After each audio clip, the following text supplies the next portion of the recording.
What's up, people? I'm Shaggy, the opinionated hippie, and this is my top 10 favorite Beatles songs. Um, Somebody commented, Jesse M, thank you, commented sort of laughingly, like, you're going to try to pick your top 10 Beatles songs? Good luck. Um, and actually, this was probably one of the easiest top 10 lists I've done as far as songs. Not because there's only 10 good songs, there's, dozens and dozens and dozens. But I don't listen to the Beatles much anymore. Like, it's not something I get out and choose to listen to. Like, I know a lot of people in my life who do listen to the Beatles, so it's not like I don't ever hear the Beatles. But this list has been pretty much set in stone for like decades. And because I don't listen to the Beatles a lot, there's not a lot of opportunity for this list to change. So it was pretty easy to come up with. I'm sticking to it. It's my list. Yeah. So I'm just going to go through them from 10 to 1. And then at the end, I'll put the list on the screen for you visual learners. And then that's it. We'll try to keep this short because I got to turn off the AC so it doesn't like get too loud. It's 109 degrees. Not yet. It's 2 o'clock. It's supposed to be 109 in about 3 hours. Yeah, it's miserable here in Texas. So yeah, but anyways, that's just an aside. Anyways, here we go. My top 10 Beatles songs. Number 10, Two of Us, the opening track off Let It Be. A lot of these songs remind me of a very certain person, not the same person. This one definitely reminds me of a very certain person that I have fond memories of, really good friend of mine, and a very awesome time in my life. I love the sort of, it almost sounds like you're sitting in the back of like a pickup truck and the back is down and the truck's driving down a country road and everybody's on acoustic instruments and somebody's playing the washboard. It's like, two of us, boom, boom, boom. It's just got that like back roads country acoustic vibe that I'm normally not a fan of. Like, I don't like bands that only do that vibe. Like, I will never be a Mumford and Sons fan. But for the Beatles kicking off this album, I really like it. I think both John and Paul both sing on it, so that adds to just the overall flavor of it. I just think it's a really, really neat song. Number 9, I've just seen a face I can't forget. Another just awesome Paul McCartney, little hook-filled, acoustic-driven, completely melodic. Has that awesome sort of opening, almost like a classical like opening part with the arpeggiated, like the finger-picked like acoustic guitar before we get into the actual song. Kind of reminds me of like the beginning of Heart's Crazy on You. Just that really nice little, this one's a little more not as like upbeat and frenetic. Really nice intro, and then drop into that I just seen a face I can't forget. Just love that melody, love that hook, love that song. This also reminds me of somebody different than the last song. Number 8, For No One, another Paul McCartney classic. This one's off Revolver. This one has that awesome French horn solo in the middle of it that I absolutely love.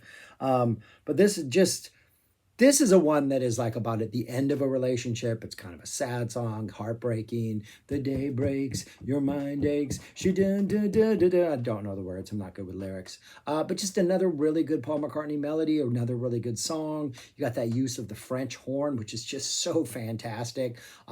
Just that very sort of wistful, like kind of melancholy. It's just that French horn. I mean, it's the French horn solo that does it for me. It is the perfect sound for sort of the disappointment that this song sort of conveys. It was such a perfect song.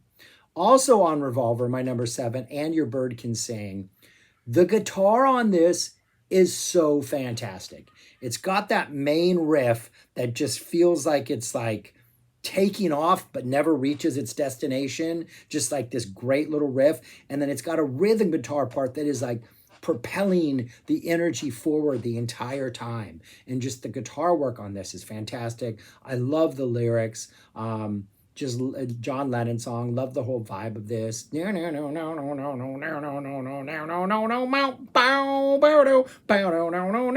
Just great guitar parts.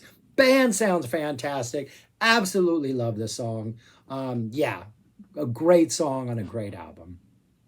Number 6, Dear Prudence, another John Lennon track, second track off the Beatles, the White Album, just kind of a slower, creepier psych ballad, just an absolutely phenomenal song, kind of a little creepy energy in there. I got another awesome comment on the talking about on the last, when I was talking about the Beatles albums, when I ranked those, specifically about the White Album, and how just the White Album, which is just this blank white cover, how the energy on that album, there's a darkness to the energy, and there's lots of reasons to it, the band's chaos and all that kind of stuff. But Dear Prudence, I think, is one of those songs that just, it has this dark energy to it, and just the music is so perfect. It's just such this nice slow burning, kind of creepy, kind of slowly building thing.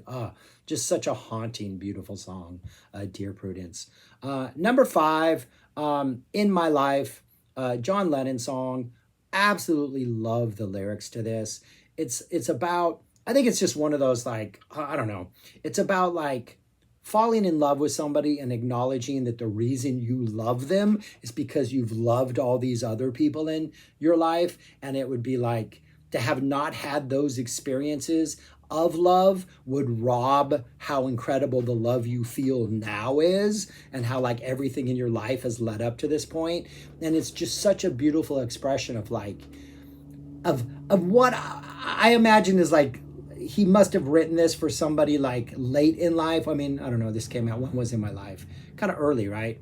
Rubber Soul? God, I gotta remember when these are. But whenever this was written, I want to say it was Rubber Soul, right? In My Life. He obviously, I don't think he had met Yoko yet. But the idea that,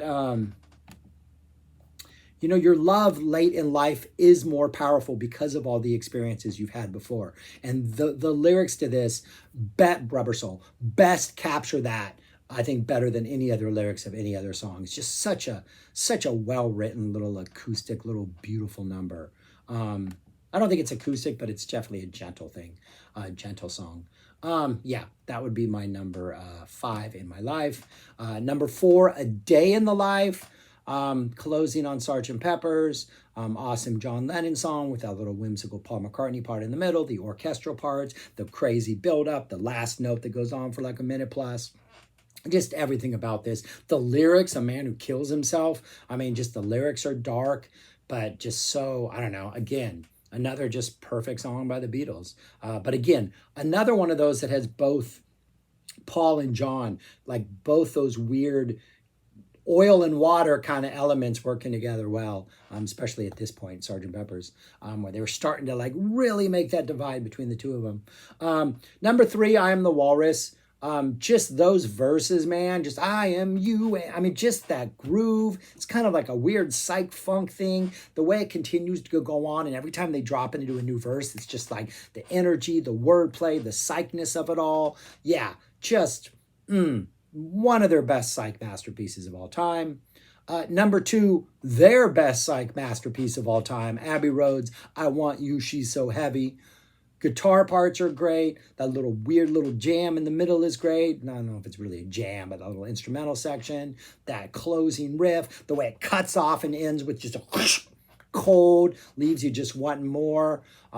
So many songs, like the decades to follow, just kind of have little riffs that kind of lean into that She's So Heavy, that closing sort of vamp, that's closing section that sort of feed off that energy. This to me is just like the king of them all. Such an absolutely fantastic song. I Want You, She's So Heavy. Kind of the psych heart of Abbey Road. And then my number 1 favorite song, George Harrison, Eric Clapton on guitar, White Album, towards the penultimate song on side A, While My Guitar Gently Weeps. Everything about that, from that intro part, the piano part, Clapton's guitar, the lyrics, everything about this song, just an absolutely perfect song. Good on you, George Harrison. You brought what I think is the best Beatles song ever. So anyways, that's what they look like in writing. It's already getting super hot in this room. The air conditioner's been off for what? 10 minutes now is how long this video is. It's already, I think, jumped 25 degrees. But anyways, yeah, fantastic band. I think those are all great songs. Like, I could imagine 50 other people having listened, which none of these songs are on there. I mean, I would have a problem with a couple of those being left off. But yeah, man, since the Beatles are great, I think they have so many different flavors for so many different people. And yeah, if you don't like them, I just feel bad for you because there is so much joy to be had in their music. Such an incredible act. But, anyways, that's it. Truly am interested in what other people's top 10 Beatles songs are, especially if they're ones that aren't sort of the greatest hits. Because there are a lot of, I think, like, for lack of a better word, deep cuts that are just so absolutely fantastic. But yeah, interested to know. So anyway, subscribe, like, share, and go listen to music, people. Go listen to all the music because it makes life better. I'm going to go turn on the air conditioner again and then fix this video, or you can do what I have to do. All right, peace. Talk to you later.